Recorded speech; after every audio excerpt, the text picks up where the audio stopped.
পীরের দপ্তরে খেদমতের মাধ্যমে মহান আল্লাহ তাআলার রেজামন্দি হাসিল করা যায়। পীরের দপ্তরে খেদমতের মাধ্যমে ধন সম্পদ মহান আল্লাহ তাআলা বৃদ্ধি করে দেন। পীরের দপ্তরে খেদমতের মাধ্যমে দুনিয়াবি বিপদ আপদ থেকে মুক্তি পাওয়া যায়। পীরের দপ্তরে খেদমতের মাধ্যমে রোগ ব্যাধি বালা মুসিবত থেকে মুক্তি পাওয়া যায়। পীরের দপ্তরে খেদমতের মাধ্যমে দুনিয়াবি শান্তি পরকালে মুক্তি পাওয়া যায়। কেননা উলিয়াগণ হলো মহান আল্লাহ তাআলা বন্ধু, আর আল্লাহ তাআলার বন্ধুর দপ্তর যারা খেদমত করবে, গোলামি করবে শারীরিক আর্থিক মানসিক ভাবে, তাদেরকে তো মহান আল্লাহ তাআলা অবশ্যই ভালোবাসবেন।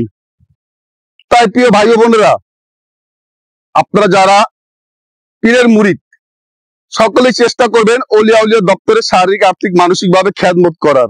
দর্শক, আমরা যারা গরিব আমরা শারীরিক খেদমত করে থাকি, আবার যারা ধনী বা অনেক টাকা পয়সার মালিক তারা আর্থিক খেদমত করে থাকে, আবার যারা উচ্চ শিক্ষিত বুদ্ধিজীবী তারা বুদ্ধি দিয়ে পরামর্শ দিয়ে থাকে।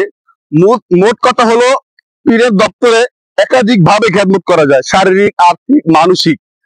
তো আমরা গরিব, আমাদের টাকা পয়সা কম, আমরা শারীরিক খেদমত করার চেষ্টা করি। দর্শক, আপনারা এখন দেখতে পাচ্ছেন যে আমরা এই যে মাটি নিচ্ছি, এই মাটি নিয়ে আসলে আপনারা এই যে আমাদের ডান পাশে দেখতে পাচ্ছেন যে পাকা টয়লেট রয়েছে।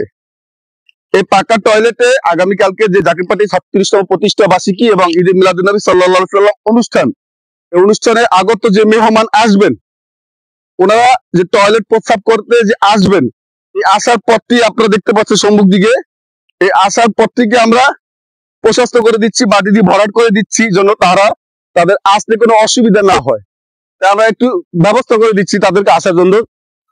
তো দর্শক, জাকির পার্টি 36তম প্রতিষ্ঠা বার্ষিকী এবং ঈদে মিলাদুন্নবী সাল্লাল্লাহু আলাইহি ওয়াসাল্লাম উপলক্ষে আপনাদেরকে দাওয়াত করা হইলো যে আগামীকালকে রোজ শুক্রবার থেকে শনিবার পর্যন্ত 2 দিন ব্যাপী ঈদে মিলাদুন্নবী এবং জাকির পার্টি 36তম প্রতিষ্ঠা বার্ষিকী অনুষ্ঠান চলমান থাকবে।